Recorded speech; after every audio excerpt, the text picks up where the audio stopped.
વિમાન દુર્ઘટનામાં ભુજના માધાપર ગામના એક યુવાનનું મોત થયું છે। યુવાનના મોતને પગલે માધાપર ગામમાં અત્યારે શોકનો માહોલ છવાયેલો છે। હિરાણી રમેશ હિરજી મૂળ બ્રિટિશ સિટીઝનશીપ ધરાવે છે। યુવાન પોતાના કામ અર્થે માધાપર આવ્યો હતો, જો કે હવે તેમનું નિધન થયું છે। દુર્ઘટનાને લઈ પરિવારજનો લંડનથી અમદાવાદ પહોંચ્યા। વિમાન દુર્ઘટનામાં ભુજના માધાપર ગામના યુવાનનું મોત થયું છે। તેઓ પોતાના કામ અર્થે માધાપર આવ્યા હતા, જો કે પરત ફરતી વખતે આ દુર્ઘટનામાં તેઓ પોતાનો જીવ ગુમાવી ચૂક્યા છે।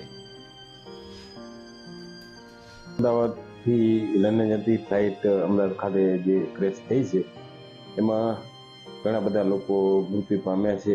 હજી એની ઓળખ પણ થઈ શકી નથી, બધી પ્રક્રિયાઓ ચાલુ છે। ત્યારે અમને જે જાણવા મળ્યું મુજબ માધાપરના પણ એક ભાઈ છે, સાથે અન્ય પટેલ ચોવીસીના પણ 2-3 લોકોના સમાચાર મળી રહ્યા છે। બધા જ લોકોના પરિજનો અત્યારે અમદાવાદ પહોંચેલા છે અને તેના મૃતદેહની ઓળખ માટે અથવા એની શિનાખ્ત માટે અત્યારે